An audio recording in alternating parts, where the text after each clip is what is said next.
wabarakatuh. Selamat pagi anak-anakku semua. Bagaimana kabar kalian semua? Semoga kalian dalam keadaan sehat walafiat ya. Amin. Nah, alhamdulillah kita bisa bertemu kembali dalam pembelajaran Bahasa Indonesia pada pagi hari ini. Nah, pada pagi hari ini insya Allah Bulan akan membahas tentang materi yang kemarin sudah saya jelaskan. Tapi sebelum kita memulai pelajaran, silahkan kalian berdoa terlebih dahulu supaya pembelajaran pagi hari ini bisa berjalan dengan lancar. Berdoa dimulai. Nah, sudah berdoa? Nah, alhamdulillah ya, kita masih diberikan kesehatan sehingga kita masih bisa bertatap muka pada pagi hari ini. Walaupun pada pagi hari ini kita tidak bertatap muka secara langsung, tapi setidaknya Bulan masih bisa memiliki kesempatan untuk bisa menyampaikan materi yang harus disampaikan pada pagi hari ini. Nah, pada hari ini Bulan tidak ingin menyampaikan materi apapun, tapi ingin membahas tentang hasil kerja kalian yang kemarin, yaitu mencari unsur-unsur teks drama dalam sebuah cerita yang berjudul Ketika Pangeran Mencari Istri. Nah, pada pertemuan minggu kemarin, Bulan kan meminta kalian untuk menganalisis unsur-unsur teks drama ya. Walaupun Bulan belum memberikan contoh, tapi alhamdulillah dari hasil kalian sebagian sudah bisa, tapi sebagian masih banyak yang melakukan kesalahan, bahkan mungkin tidak mendengarkan dengan apa yang sudah saya jelaskan. Untuk mengingat kembali unsur teks drama itu, yang pertama ada tema, ada tokoh dan penokohan, ada latar, ada alur, ada amanat, ada bahasa, dan ada dialog. Jadi ketujuh unsur ini sangat penting dalam teks drama. Oke, kemarin kan Bulan minta kalian untuk mencari unsur-unsur teks drama dalam sebuah cerita ya, sebuah cerita drama yang berjudul Ketika Pangeran Mencari Istri. Sebelum mencari unsur-unsurnya, yang harus kalian lakukan pertama kali itu adalah membaca teks. Oke, pasti kalian sudah membacanya ya, dan itu harus dibaca secara jeli. Oke, baiklah. Sekarang Bulan langsung akan bahas ya unsur-unsurnya ya. Yang pertama adalah tema. Nah, di sini banyak sekali yang salah ya. Tema. Kemarin banyak sekali yang menjawab tema itu judul. Kan udah saya jelaskan bahwa tema itu berbeda dengan judul. Sangat-sangat berbeda. Jadi tolong jangan sampai kalian menjawab tema itu adalah judulnya. Tema itu adalah ide cerita. Ide cerita apa yang dominan di dalam cerita tersebut. Nah, tema dari teks drama tersebut apa? Nah, benar, pencarian cinta seorang pangeran. Berarti temanya adalah tentang percintaan. Jadi tema itu seperti itu, bisa tentang percintaan, tentang keagamaan, tentang persahabatan, seperti itu. Jadi ide pokoknya cerita itu lebih condong kemana? Nah, itu disebut tema. Jadi tema itu bukan judul. Jadi yang kemarin menjawab tema adalah judul itu salah. Nah, selanjutnya adalah amanat. Amanat ini adalah unsur yang paling mudah ya sebenarnya. Nah, amanat ini tidak ada di dalam teksnya, tetapi amanat ini tersirat. Jadi kalian sendiri yang harus menyimpulkan.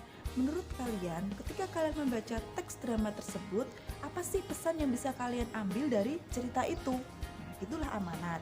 Jadi jangan sampai ketika mencari amanat, kalian mencari-cari dalam teksnya, mana ya amanat, itu tidak akan ketemu. Tapi caranya kalian baca dulu sampai selesai, terus kalian resapi, oh ini pesannya apa ya, kayak gitu, yang bisa saya ambil apa ya. Nah, itu disebut amanat. Lalu amanat apa yang ada dalam cerita tersebut? Yaitu, ya betul, amanatnya adalah jangan mencari yang sempurna, karena yang sempurna itu tidak ada. Nah, amanat ini tidak harus saklek ya sama kayak Bulan, karena amanat ini kan beda-beda pemikirannya. Jadi ya nanti yang penting intinya itu tidak boleh kita mencari yang sempurna, karena yang sempurna itu tidak ada. Jadi kita harus mensyukuri apa yang kita miliki, seperti itu ya. Nah, yang selanjutnya adalah alur. Coba alurnya apa dari cerita itu? Bisa nggak? Nah, alurnya itu alur maju. Kenapa? Karena penceritaannya itu dari awal, dari mulai pangeran itu galau-galau, lalu dia diajak pergi jalan-jalan sama seorang pengembara, lalu dilihatin dengan kondisi-kondisi yang ada, lalu pangeran itu tersadar. Jadi kan ceritanya tuh lurus, tidak ada mengingat masa lalu, tidak ada flashback ke belakang. Jadi itu ceritanya maju. Nah, berarti alurnya adalah maju. Siapa yang benar? Mantap. Oke, pembahasan yang selanjutnya adalah penokohan. Nah, penokohan ini nanti juga masuk tokoh ya. Jadi setiap tokoh itu disebutkan wataknya.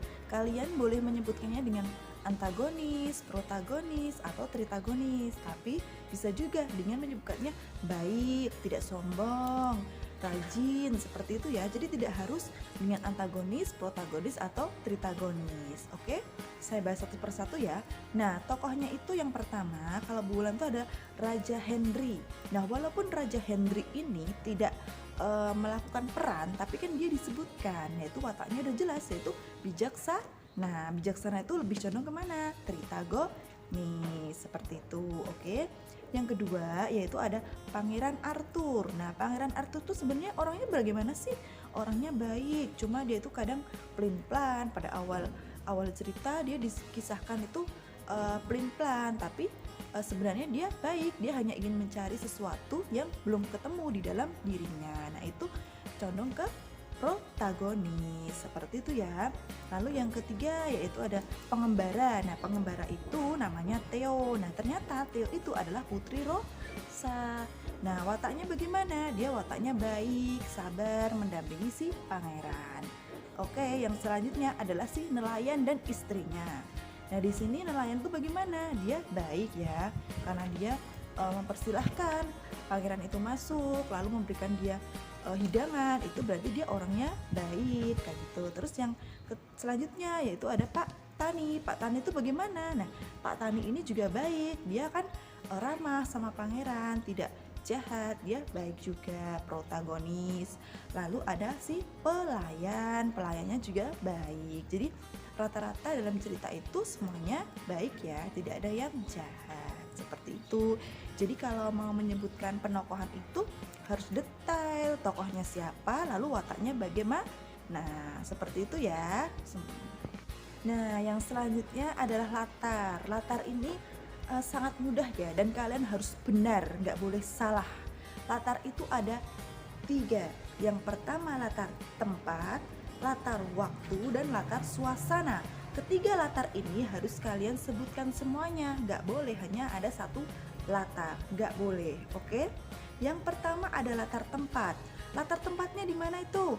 Di kerajaan, di pantai, lalu di rumah nelayan, di rumah Pak Tani. Jadi semua latarnya disebutkan dari awal sampai akhir. Lalu yang kedua adalah latar waktu.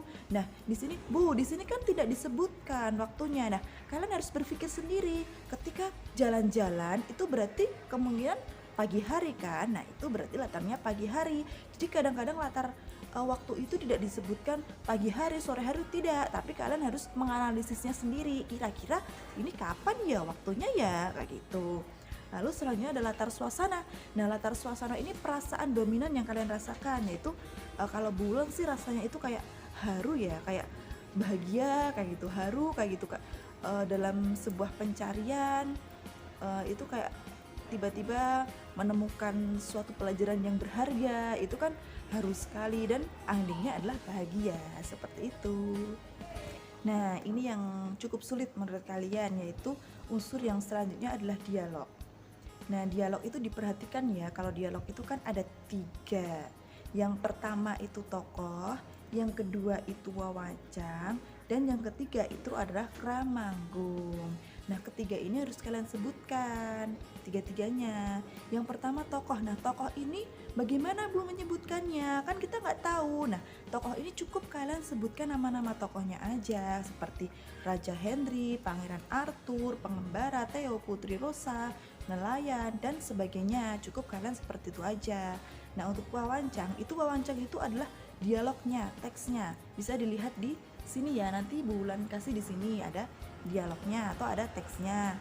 Lalu ada kramanggung. Kramanggung itu dialog, tetapi di situ kan sebelum dialog ada buka kurung ya, kayak dialog ini. Coba perhatikan ini ya, perhatikan.